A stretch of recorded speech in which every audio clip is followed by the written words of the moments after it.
Good morning and welcome to Falcon TV. It's Monday, September 28th, 2020. I'm Nadia, along with the rest of the Falcon TV crew. Nearly 9 million Americans are still without their stimulus checks 7 months after the CARES Act passed, according from the Government Accountability Office. This branch, known as the investigative arm of Congress, examines the implementation of the CARES Act and other pandemic relief actions. And if that wasn't bad enough, they also found a key inconsistencies in Centers for Disease Control and Prevention guidance for schools, such as how to screen for the virus and when schools should close down if students or teachers start testing positive for the virus. Screen kids, don't screen them. Shut down if someone tests positive, don't shut down if it's just one case. Such was the inconsistent guidance the CDC has given to schools. State and local school district officials look to the federal government for leadership and clear guidance, including recommendations about how to do so safely. Unclear federal guidance and messaging risks contribute to conflict, confusion, and indecision for schools. In one example, the CDC's guidance didn't recommend that schools conduct daily symptom screening for all K-12 students because some people with COVID-19 are asymptomatic. However, contradictory guidance on the CDC's website said the exact opposite.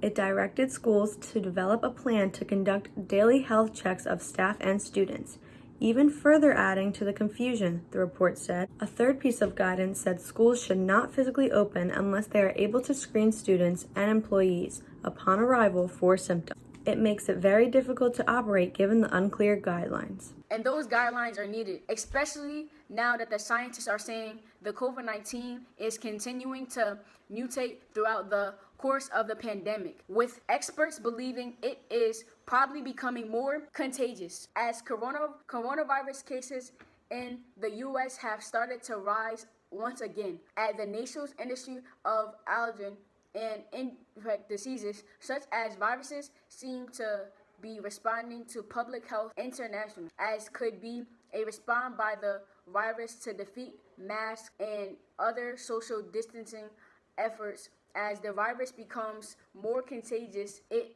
is better at getting around those barriers. Already, one new COVID-19 mutation appears to be more even contagious. It's possible that the virus has evolved to arrest efforts such as hand washing and social distancing, but more studies are needed. The longer the COVID-19 pandemic goes on, the younger its victims get. The median age group of people with COVID-19 in the U.S. has declined over the spring and summer, with Americans in their 20s now accounting for more cases than people in any age group. That suggests that if the U.S. wants to get its outbreak under control, it will need more cooperation from young adults. A departure from that support would be a recent house party in Massachusetts with over 50 students caused the local high school to go virtual. Back in May, people in their 20s made up 16% of confirmed COVID-19 cases nationwide, but by June 20-something, we're making up 20% of all cases. That figure rose to 23.2% in July, then dropped back to 21% in August. Factors for this increase are due to younger adults tend to be more likely to work in restaurants, stores, child care centers, and other places that put them in greater risk of exposure to the coronavirus. At the same time, they may be more cavalier about social gatherings and more lax about the need for physical distancing. Also, the fact that younger adults are more likely to have mid-COVID-19 symptoms or even asthmatic to infections mean they're more apt to spread the virus without even realizing they're sick.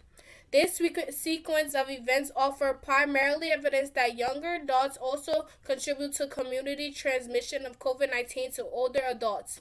Just like in our lives, COVID-19, it seems, will be in the news for some time as cases rise and new strands and mutations evolve. The most we can do is stay vigilant, take precautions, and stay safe. The Oakcrest dance team will be holding virtual auditions September 30th and October 1st. We will have more on this tomorrow. So for me and everyone here at Falcon TV, be safe and have a great day.